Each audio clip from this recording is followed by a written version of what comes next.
Hello dear students, welcome to KGN coaching classes. KGN coaching classes Khasrot के online platform से मैं doctor Syed रहबर Ali आप सभी का तहे दिल से हार्दिक अभिनंदन करता हूं, स्वागत करता हूं। डियर स्टूडेंट्स, आज की इस वीडियो में हम कक्षा 10वीं एमपी बोर्ड के अगस्त माह के मासिक टेस्ट पेपर के अंतर्गत हिंदी विषय के मासिक टेस्ट पेपर को हल करेंगे। तो आइए हम शुरू करते हैं। प्रश्न क्रमांक 1 का दे रखा है, स्वयं प्रकाश जी का जन्म हुआ था। इसका सही उत्तर है इंदौर। खा दे रखा है, लेखक के पिता लेखक को कहकर पुकारते थे। इसका उत्तर है भोलेनाथ। प्रश्न क्रमांक 2 का आ, सूरदास जी का जन्म खालिस्तान में हुआ था। तो सूरदास जी का जन्म सन 1478 में हुआ था। ब दे रखा है, स्वयं प्रकाश जी का खालिस्तान उपन्यास है। तो स्वयं प्रकाश जी का ईंधन उपन्यास है, तो रिक्त स्थान में आएगा ईंधन। प्रश्न क्रमांक 3 आ, माता का आंचल पाठ के लेखक शिव पूजन जी हैं। उत्तर है सत्य। बा दे रखा है, सूरदास जी की भाषा अवधी है। असत्य, क्योंकि हम जानते हैं सूरदास जी की भाषा ब्रज है, इसलिए यह प्रश्न असत्य है। प्रश्न क्रमांक 4, चंदोआ का अर्थ लिखिए। उत्तर है कपड़े और फूलों आदि का छोटा मंडप, इसको हम चंदोआ कहते हैं। बा प्रश्न दे रखा है, हालदार ने पान वाले से क्या पूछा। उत्तर है हालदार ने पान वाले से पूछा कि हर बार नेताजी की संगमरमर की मूर्ति का चश्मा बदल कैसे जाता है।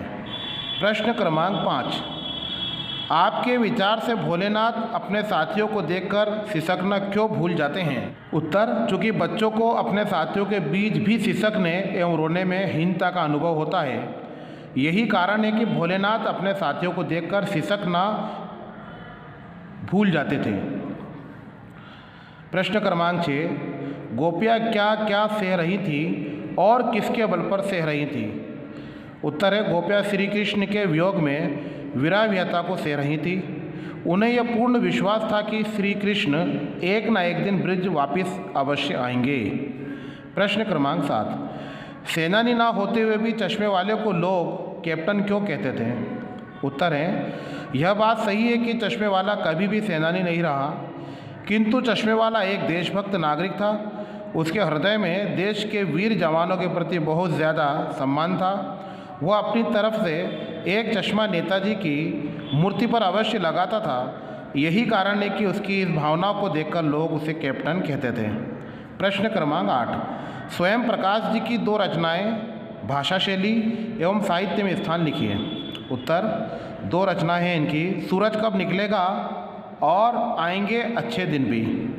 भाषा शैली, स्वयं प्रकाश जी ने अपनी रचनाओं के लिए सरल, सहज, सुबोध एवं भावानुकूल भाषा को अपनाया है।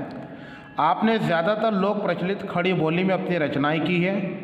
यद्यपि आपने अपनी रचना में तत्सम, तद्भव, देशज, उर्दू, अरबी, फारसी एवं अंग्रेजी शब्दों का बहुलता से प्रयोग किया है, फिर भी वे शब्द स्वाभाविक बन पड़े हैं। हास्य व्यंग इनकी रचनाओं का मुख्य विषय रहा है। साहित्य में स्थान, स्वयं प्रकाश जी मध्यवर्गीय जीवन के कुशल चित्तर हैं। आपकी रचनाओं में शोषण के विरुद्ध चेतना का भाव देखने को मिलता है। उन्होंने अपनी रचनाओं में जाति, लिंग एवं संप्रदाय के आधार पर हो रहे भेदभाव एवं ऊंच नीच के खिलाफ प्रतिकार स्तर को उभारा है। प्रश्न क्रमांक 9 दे रखा है, नीचे लिखे पद्यांश का सप्रसंग भावार्थ लिखिए। पद्यांश दे रखा, उदो तुम हो अति अपटू बूंद ना ताको लगी। उत्तर, प्रसंग, प्रस्तुत पद्यांश कवि सूरदास द्वारा रचित सूरसागर में संकलित भ्रमर गीत प्रसंग से लिया गया है। इसे हमारी पाठ्यपुस्तक क्षितिज भाग 2 में संकलित किया गया है। इस पद्यांश में गोपियाँ सगुण प्रेम पथ के प्रति अपनी निष्ठा प्रकट करती है। व्याख्या, गोपियाँ उद्धव की प्रेमहीनता पर व्यंग करते हुए कहती है कि उद्धव, तुम सचमुच में बड़े भाग्यशाली हो, क्योंकि तुम प्रेम के बंधन से पूरी तरह से आज़ाद हो और तुम्हारा मन भी किसी के प्रेम में डूबता नहीं है। तुम श्री कृष्ण के पास रहकर भी उनके प्रेम बंधन से उसी तरह आज़ाद हो जैसे कमल का पत्ता हमेशा पानी में रहता है, फिर भी उस पर जल का एक दाग भी नहीं लग पाता है, उस पर जल की एक बूंद भी नहीं ठहरती है। जिस प्रकार तेल की मटकी को जल में डुबोने पर से उस पर जल की एक बूंद भी नहीं ठहरती, इसी तरह तुम भी श्री कृष्ण के निकट रहते हुए भी उनसे प्रेम नहीं करते और उनके प्रभाव से हमेशा मुक्त बने रहते हो। प्रश्न क्रमांक 10, आशय स्पष्ट कीजिए। बार बार सोचते क्या होगा उस कौम का जो अपने देश की खातिर घर गृहस्थी जवानी सब कुछ होम कर देने वाले पर भी हंसती है और अपने लिए बिकने के मौके ढूंढती है। उत्तर है इसका, उक्त पंक्ति का आशय यह है कि बहुत